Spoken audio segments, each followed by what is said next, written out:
In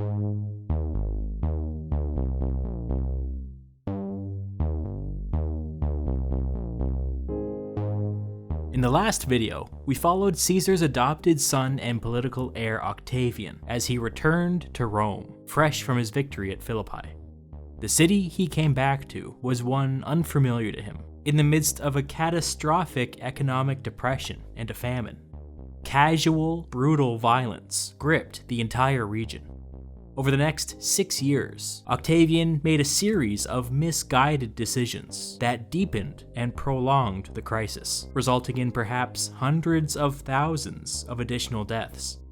But finally, with a run of good luck, he was able to defeat the rebel boat king Sextus Pompeius and seize control of Sicily, which slowly began to ease the famine. The conflict brought Octavian to the very edge of ruin. But peace brought with it popularity, and he emerged from the crisis as the unrivaled leader of a unified Roman West. Antony's situation over this same period was entirely different, as if it were taking place in a parallel universe. The Roman East relied heavily upon the cooperation of local warlords and aristocrats. But over the last decade, Roman negligence had allowed petty disputes between these groups to fester and to grow. Trust was low, and by the time Antony got there, the entire region felt like it was on the verge of being ripped apart by factionalism.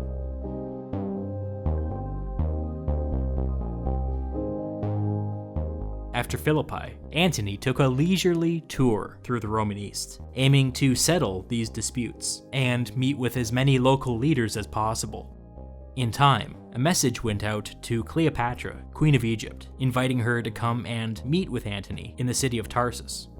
Egypt was still an independent kingdom, although that independence seemed to be hanging on a knife's edge.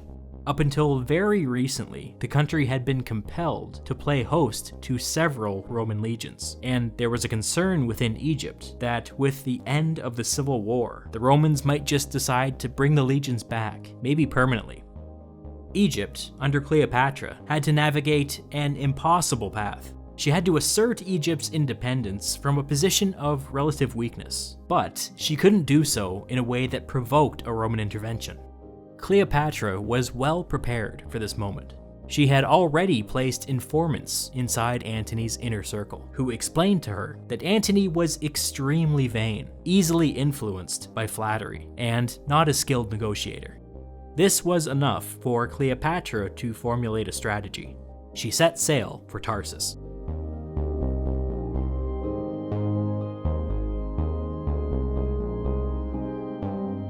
When Cleopatra's royal barge appeared on the horizon, the residents of Tarsus could not believe their eyes. The ship had been plated with gold and was being propelled through the water by a set of silver oars. The sails had been dyed purple, which we might not find very impressive, but purple dye was so rare in the ancient world that it was literally worth its weight in gold. Children, dressed as Eros, or Cupid, the god of desire, crowded the deck of the ship, surrounded by a flock of musicians playing flutes.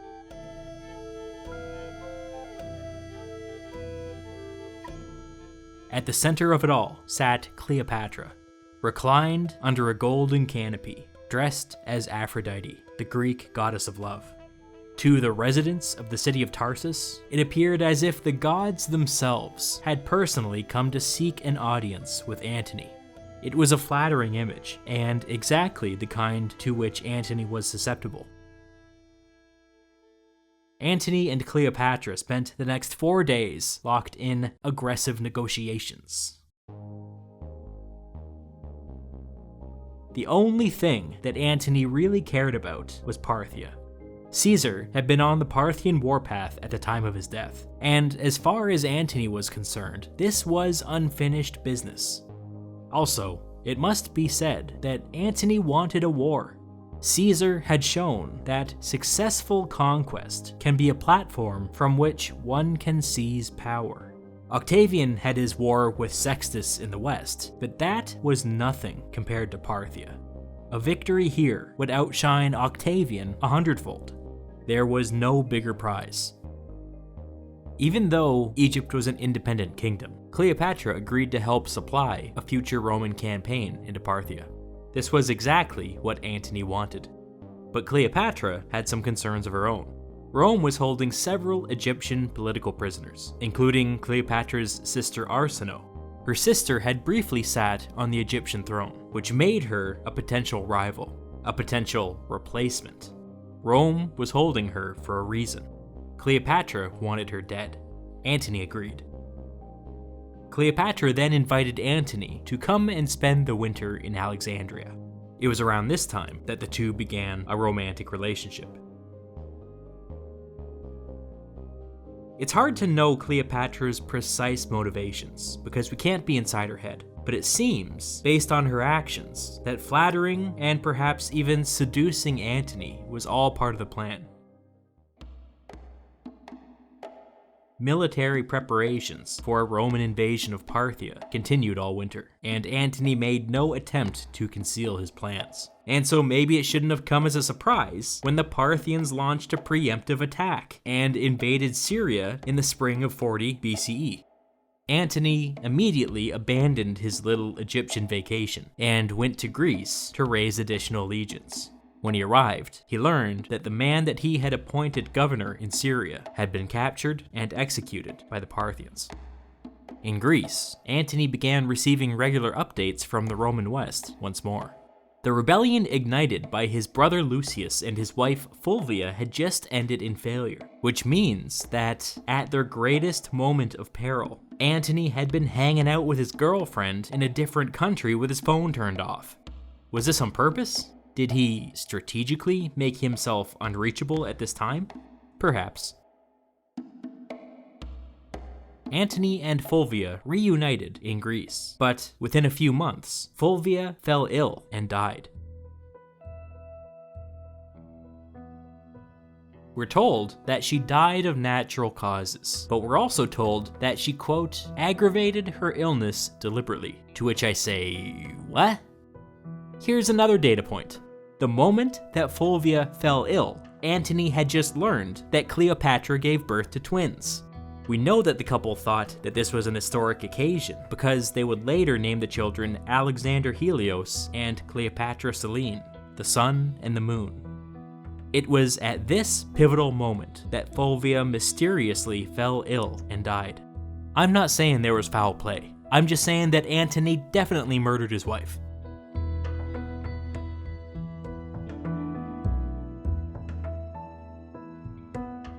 Meanwhile, Antony received a letter from his mother in Rome.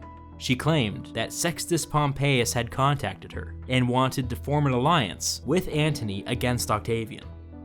Antony replied non-committally. Sextus must have found this answer a little confusing because Antony's wife and brother had just attempted to stage a coup. This decision to keep Sextus at arm's length started looking like a mistake almost immediately, because when one of Antony's generals in Gaul unexpectedly died, Octavian used the opportunity to move against him and seize control of 11 of his Gallic legions. Antony dropped his preparations for the Parthian campaign at once and departed for Italy with whatever strength he could muster. After a brief standoff, the two agreed to re-split the Roman world. The Treaty of Brundisium gave Antony the east, Octavian the west, and Lepidus the province of Africa. The idea behind this new arrangement was to prevent future incidents like this by giving everybody clearly defined areas of influence. Antony was fine making these concessions. His entire focus was on the upcoming Parthian campaign. The treaty was finalized with a marriage between Antony and Octavian's sister.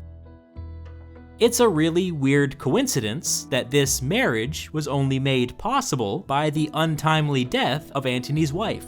Again, I'm not saying that Antony murdered his wife, but he did do that, and I am saying that, and he should be in jail. Antony stuck around for a while and helped Octavian negotiate a new deal with Sextus. When that wrapped up, Antony returned to Greece. In the meantime, the Parthians, facing minimal opposition, had penetrated deep into Roman territory. After taking the province of Syria, they split their invasion force and launched simultaneous attacks against Asia Minor to the north and Judea to the south, which was a semi-independent puppet kingdom under Roman influence. The southern offensive into Judea was personally led by the son of the Parthian king. The northern offensive into Asia Minor was led by none other than the son of Caesar's old right-hand man Labienus. Antony's reorganization of the Roman East left him deeply unpopular with some aristocrats, and so each Parthian army was able to pick up local support as they advanced. While Antony was struggling to mobilize a large-scale response, he placed a small advance force of maybe 2 legions under the command of a general named Ventidius, and sent him east to slow the son of Labienus down. With very little resources and an impossible task ahead of him, Ventidius exceeded everybody's expectations. He occupied a narrow mountain pass called the Cilician Gates and provoked a Parthian attack. The superior Roman infantry held their ground and then attacked downhill, turning the Parthian army and securing a minor victory. But even more importantly, the son of Labienus was captured during the confusion. Ventidius ordered him put to death. In one move, the northern Parthian advance had been stopped in its tracks. In the aftermath, each side scrambled for control of another key choke point, called the Ammonus Pass, but when Ventidius threw all of his strength into it, he won that battle as well. Ventidius's job had been to slow the Parthian advance, while Antony built his strength. But that wasn't what was happening. Ventidius was accidentally winning the entire campaign. In 2 moves, the Parthians had been pushed all the way back to Syria. Off to the south, the son of the Parthian king heard about the collapse of the northern campaign and pulled out of Judea. By the time Ventidius reached Syria, he had received some reinforcements from Antony. How many reinforcements? Hard to say. When did this happen? Also hard to say. The sources surrounding this incident are bad. The 2 Parthian armies combined their forces and advanced once more.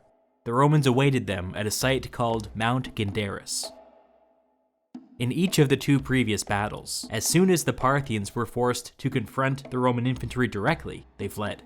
Ventidius suspected that this might happen a 3rd time, and so he tricked the Parthians into believing that his little army had been badly weakened, when in fact they had only been strengthened by reinforcements. As predicted, the Parthians pulled back when they encountered the Roman infantry, but this time they ran straight into an ambush. The Parthian invaders were obliterated, and the son of the Parthian king was killed. The Senate and people of Rome would later reward Ventidius with a triumph, well deserved in my opinion. Antony moved quickly to re-establish control over the Roman East. He brought Judea back under Roman influence by elevating a pro-Roman ruler named Herod and helping him purge Parthian sympathizers from the kingdom. Around this time, Antony traveled back west and offered to give Octavian some ships in exchange for some legions. We now fully understand why. Antony had just seen the Roman East overrun by the Parthians, and as I covered in the last video, Octavian had his own problems with the Boat King. Unfortunately for Antony, Octavian never got around to sending his legions east.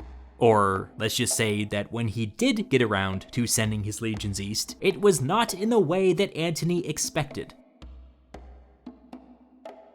Antony's long-awaited invasion of Parthia finally came in 36 BCE. Antony had spent years thinking about how to approach this campaign. The last Roman general to attempt an invasion had been soundly defeated by the Parthian cavalry at the Battle of Carrhae. This defeat taught Antony a valuable lesson. Instead of pushing east, Antony would march north and cut through Rome's ally of Armenia. Antony's basic theory was that the open plains of Mesopotamia made the Parthian cavalry virtually unstoppable. The hills and mountains of Armenia, on the other hand, would be much more conducive to the Roman infantry and their style of fighting. If the Parthians were foolish enough to throw their cavalry against the mountains of Armenia, let them. If not, Antony could march east and then south, and then he would have a Roman army on the Persian plateau, threatening the heart of the Parthian Empire. I've got to say, I don't hate this strategy. Say what you will about Antony, and I have, and I will, but he did the work of studying previous Roman defeats and actually learned something. If Antony was going to march all the way into the heart of the Parthian Empire, he would need Egypt's full support. Cleopatra had already promised to supply the upcoming campaign, but Antony needed to be sure. He couldn't have the most powerful kingdom in the region doing anything unexpected while he was thousands of kilometers away. Antony and Cleopatra got together and discussed the future of Egypt. Rome would support Egypt acquiring a bunch of new territory up the Mediterranean coast. From Antony's perspective, this would guarantee Egyptian cooperation if the Parthians ever invaded again. From Cleopatra's perspective, this elevated Egypt to its most powerful position in 2 centuries. Everybody was happy. Speaking of being happy, it was around this time that Cleopatra became pregnant once more. With somewhere between 15 and 18 legions under his command, Antony launched his invasion of Parthia. As planned, he marched north and cut through the friendly kingdom of Armenia.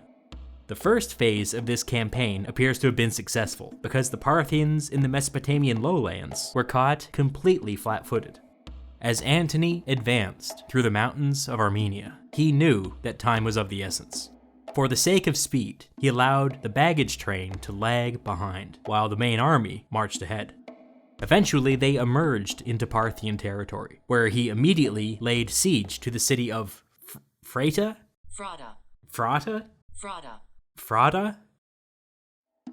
Just a side note, this was technically the capital city of a separate kingdom called... oh boy. We're just gonna throw it away with confidence. Media Atropatene, which was closely aligned with Parthia. This is not an important distinction, since every map I've seen just goes ahead and counts this as part of the Parthian Empire, but I only mention it because Antony's objective here may have been to split Media Atropatene away from Parthia and into the Roman sphere of influence. As Antony was settling into the siege of Frata, Roman supplies were still slowly snaking their way through the mountains of Armenia. With no warning, the Parthians attacked. But they didn't attack Antony, they attacked the baggage train. A small military force under the command of the Armenian king was quickly defeated, and the majority of Roman supplies were taken or destroyed. And by Roman supplies, I mean Cleopatra's supplies, since Antony had asked her to back this entire campaign. Oopsie-doopsie. All accounts of this event come to us through pro-Antony sources, so it shouldn't be too surprising that they blame everybody except Antony. There's an accusation made that the Armenian king stabbed Antony in the back and tipped off the Parthians. There's also some talk that there may have been a Parthian spy in Antony's inner circle. Maybe this is true, but the likeliest scenario is that Antony simply miscalculated, and the Parthians pounced. Despite this early setback, Antony pressed on. If they could win the siege of Frata, or Frata, all of their supply problems would be solved. That's a polite way of saying that they would loot the city. But the city was better defended than Antony had anticipated, and when the Parthians descended on Frata and began conducting hit-and-run attacks, it only made matters worse. The Romans had a hard time building and defending siege equipment. Antony kept up the fight for as long as he could, but he was up against the clock. At the last possible moment, he made the heartbreaking decision to abandon the siege. He turned around and began the long march back to Armenia.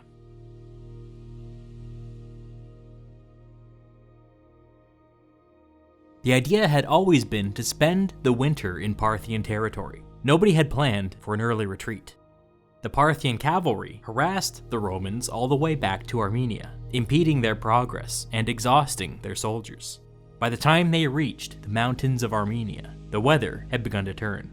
Snowstorms slowed their process even further, and food rations were cut to a bare minimum.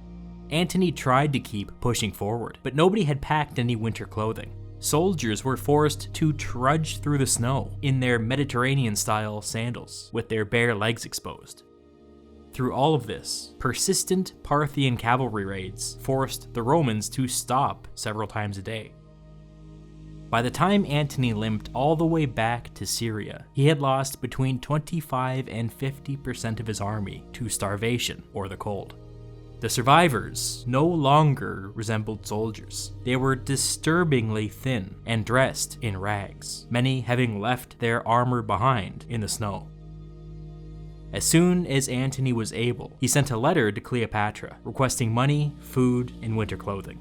The survivors of the Parthian campaign then huddled next to the coast, fearful that a Parthian counterattack was imminent. Antony also wrote to Octavian and the Roman Senate, characterizing the Parthian campaign as a victory. I'll let you decide whether starving to death on the side of a mountain counts as a victory. He ended by asking for those legions that Octavian had promised him a year ago. Octavian gave him every excuse in the book. The legions weren't ready, problems with recruitment, blah blah blah. It was around this time that Antony took to heavy drinking.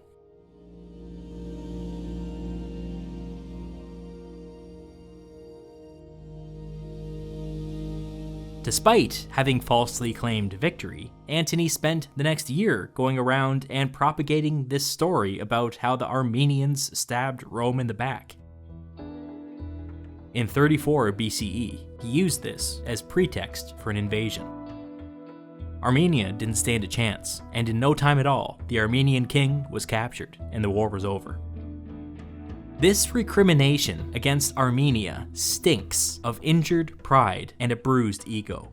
It also proves that Antony was not a particularly deep political thinker. The king of Armenia had always favored an alliance with Rome, but his son was of a different mind and favored an alliance with Parthia. Well, within a couple of years, that's exactly what happened. This drift toward Parthia left Rome in an objectively worse geopolitical situation. But hey, at least Antony felt better.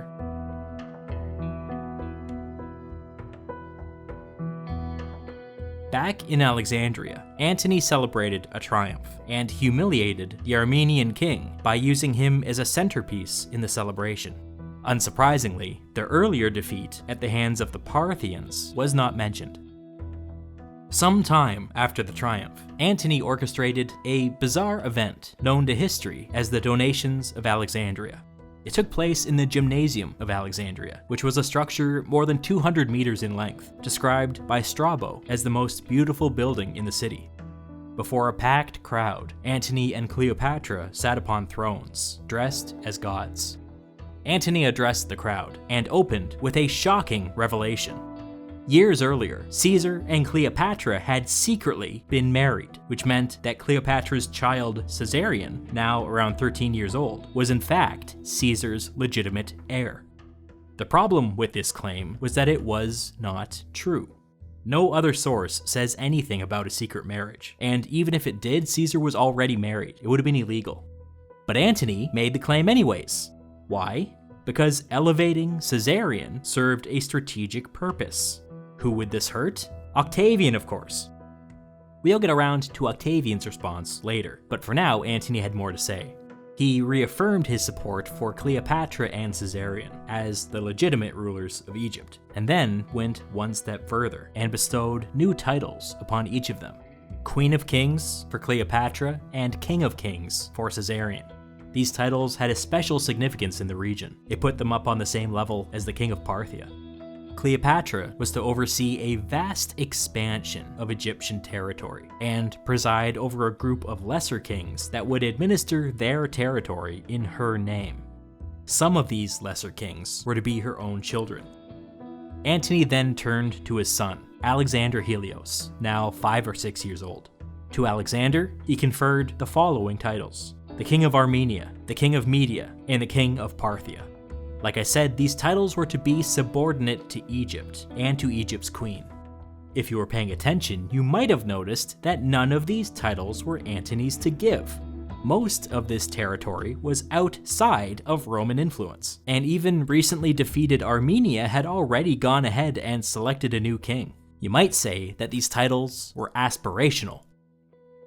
To Cleopatra Selene, Alexander Helios's twin sister, Antony granted a much more modest but realistic set of titles: Queen of Cyrenaica and Queen of Crete. Again, these would be subordinate to Cleopatra. While Cyrenaica and Crete weren't exactly the greatest prizes, they did have the benefit of being territory that was actually under Egypt's control. Antony and Cleopatra's 2-year-old son, whom they had named Ptolemy Philadelphus, received titles as well. Again, these would all be subordinate to the ruler of Egypt. Ptolemy Philadelphus would become the king of Syria, the king of Phoenicia, and the king of Cilicia.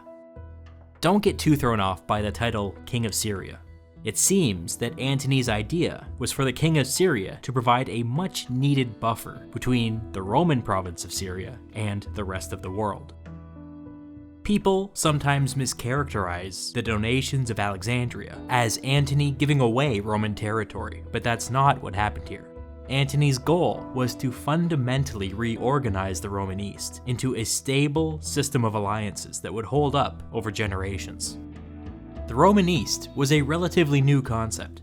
The first Roman tiptoes into Asia Minor began only 100 years ago, and the Roman presence in places like Syria was only 30 years old. Regional stability relied on support from allies like Thrace, Lycia, Galatia, Armenia, and Judea. But recent history had taught Antony that this system sucked. These allies had no love for Rome, and at first opportunity they switched sides like it was nothing. The constant threat of a Parthian invasion meant that Rome couldn't really do anything about this. They just had to accept weak allied support when they could get it. Antony's idea was to develop an interconnected system of alliances, using Egypt as a central hub. Distant territories like Armenia, Cyrenaica, and Cilicia would be linked together through their relationship with Egypt. The system would be self-policing. Opportunistically switching sides would mean incurring the wrath of this expanded Egyptian empire. In order for this system to work, all Rome had to do was maintain a strong partnership with Egypt. So far, so good with Cleopatra. Who was next in line after her? The son of Julius Caesar, a Roman on the Egyptian throne.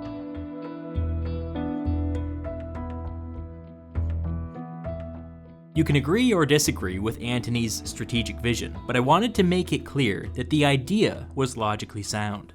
I would argue that it was putting a lot of eggs into one Egypt-shaped basket, but that was Antony's decision. He wasn't losing his mind, and he wasn't turning his back on the people of Rome. It was a real strategy, designed to provide regional stability far into the future.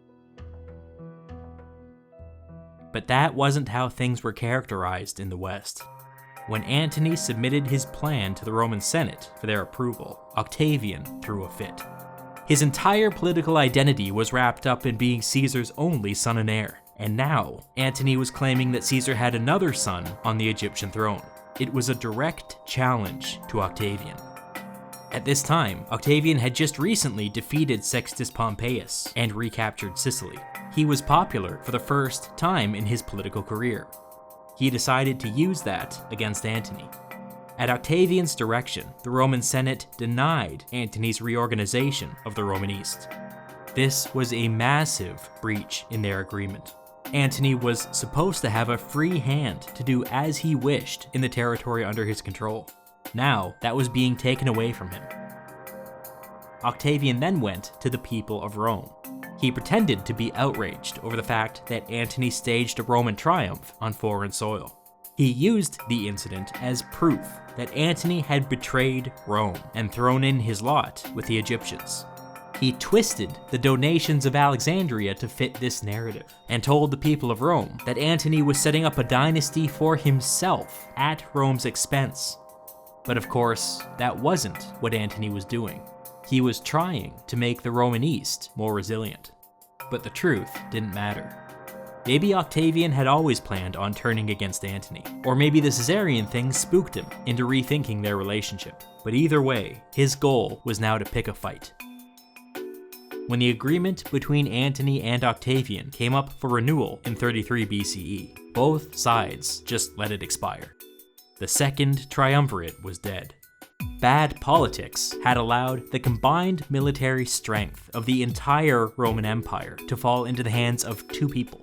It was only a matter of time before one began to see the other as a direct threat to their power. And once that happened, a civil war became inevitable.